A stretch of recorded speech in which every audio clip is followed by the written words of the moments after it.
Hi, I'm Martin Maudal, and I build guitars by hand.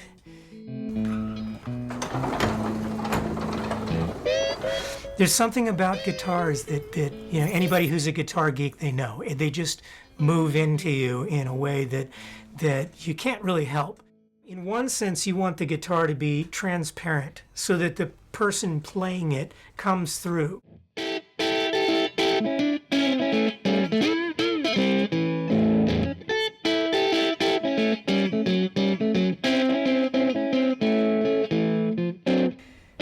I have kind of a Buddhist idea of what work is for. Of course we have to take care of ourselves. Of course we have to be responsible.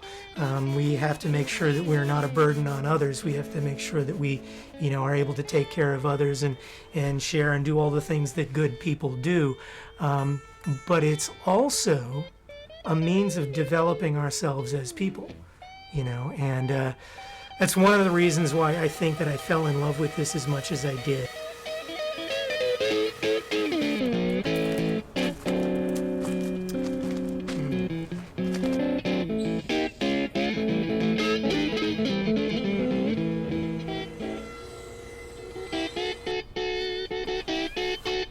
Yeah, I think these will look interesting.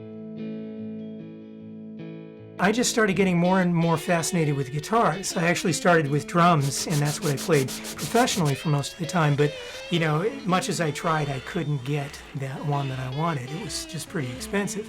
And it was electric resonator.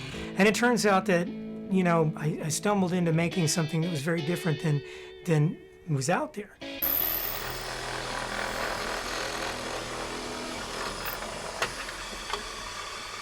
And plus, I also didn't see, what I was looking for exactly. A lot of the electric resonator guitars, if like Dobros and National guitars, and the ones that they were building as electrics were really mostly student models and stuff. And I wanted something that was a little more meat to it, so to speak. And so I just started drawing pictures. And really what it comes down to is I started because I wanted one. And that's how the whole thing began.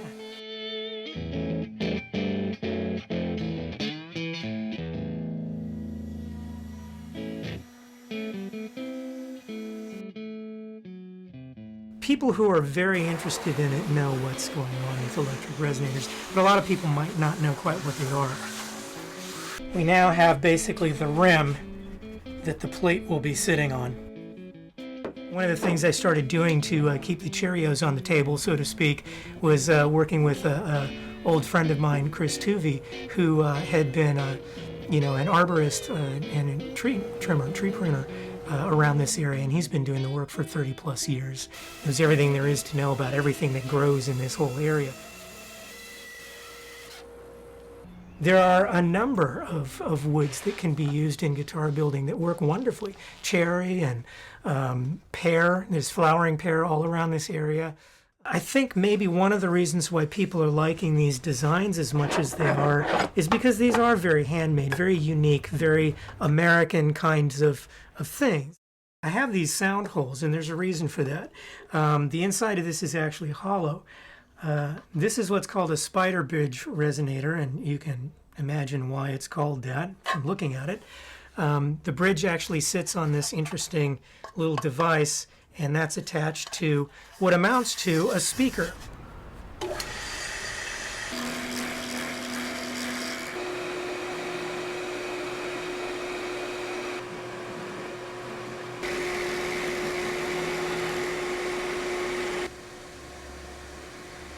And the strings go over the top, and they rest on this bridge. And so what happens is when you pluck the strings, they vibrate this cone. And that's what produces the sound. This was living, these were living things. And not only were they living themselves, but they had other things living in them. They actually really were parts of an ecosystem. And every ecosystem is like all of these levels and levels and levels of interconnectedness. And so the trees themselves were ecosystems. And so a lot of times in these builds, I want to leave something that lets people know that really reminds them that, this isn't some prepackaged thing that just showed up. But I started finding all kinds of things in the wood, different colors, and I was like, what caused that? And that's what all of these little marks are. These are all little places where branches were coming out of the tree. And so I like that myself. I want you to be able to see that it's a real life, living thing. Luthiery is the art of building guitars. It's actually from the word lute. And I think the first time someone called me a luthier, I was like, wow, how cool is that? The fact that a lot of times when I'm doing this kind of thing, my hands are moving and these shapes will start coming out. And I didn't necessarily plan what it was going to be at the beginning. But the whole idea is, to me, just the process of using hand tools like this to do this is very meditative. And so if there's an inspiration to what you end up seeing, it really is wordless. And I don't even know if I could describe it other than it's there.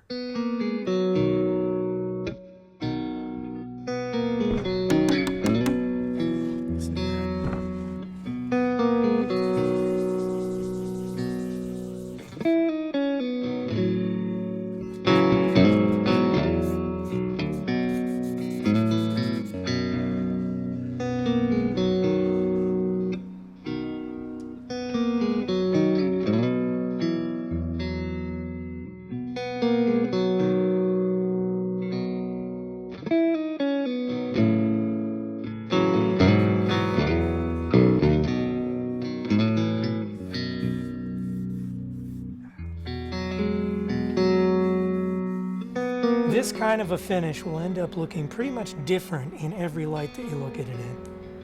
4 kinds of wood here: ash, English walnut, black walnut, and alder.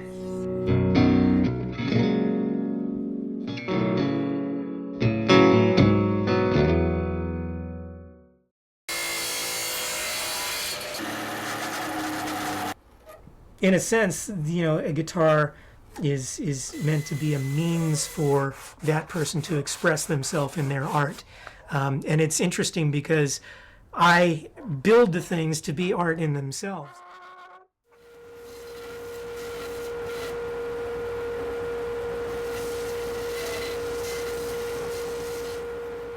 Each one of these notches is one of the frets.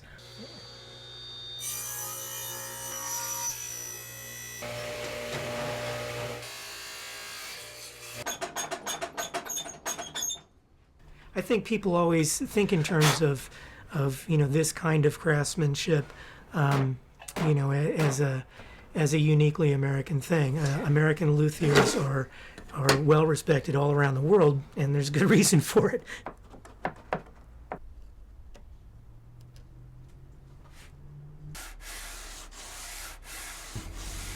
This is a radiusing block. It's cut to the 12-inch radius that I want the fingerboard to end up at. And I'm going to start with a very rough thing just to get rid of some wood relatively quickly. And then we'll go through progressively finer and finer and finer all the way to 600 grit.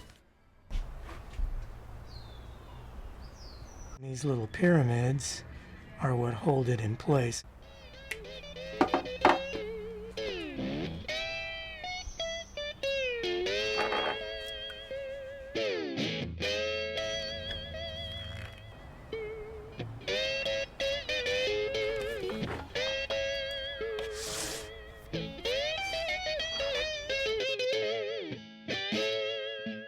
Truth is, I prefer each one of these, the headstocks anyway, being a little bit different.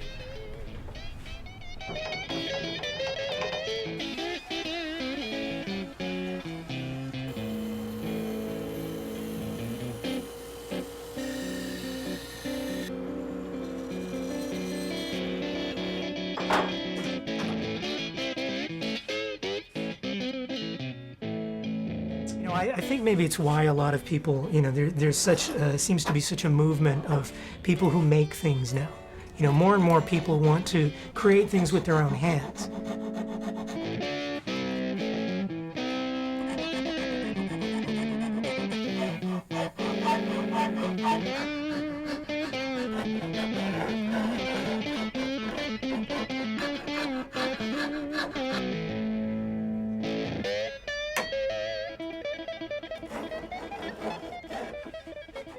final details of just the fine polishing and shaping around the fret ends, so that people's, these brilliant guitar players and artists whose fingers are, incredibly sensitive, they feel everything, every little thing. And, what you want them to feel is nothing but smooth and silky, guitar magic.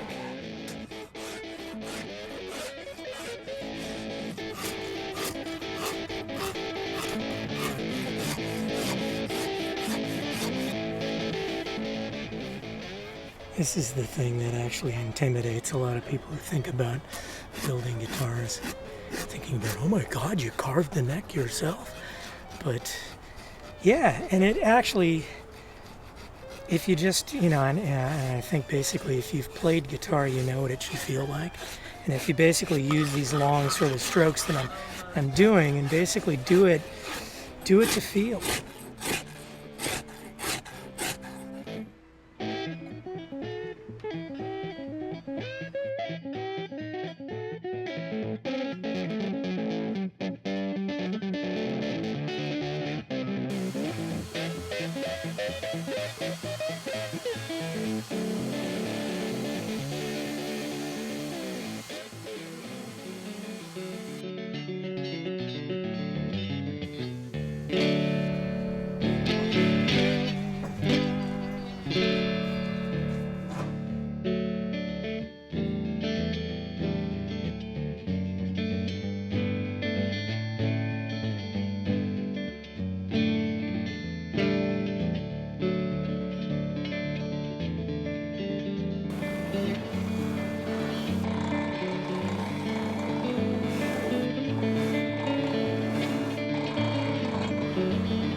First it was an idea, then it was a drawing, then it was some pieces of wood. Then all of a sudden it transformed into this thing that it had never been before, a musical instrument.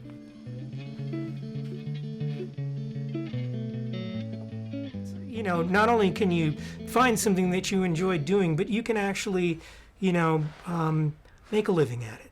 You can create something that's lasting. You can do it to a level where you're able to basically fulfill all the same things that you do from, the standard idea of what a job is. The idea that learning is something that's really hard to do, something that's unnatural, or, making something like this. To me, it's the most natural, most human thing there is. And so what I get out of it is, trying to grow as who I am.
I think the people who actually own my instruments, when they come back to me like months later, I know I did it right.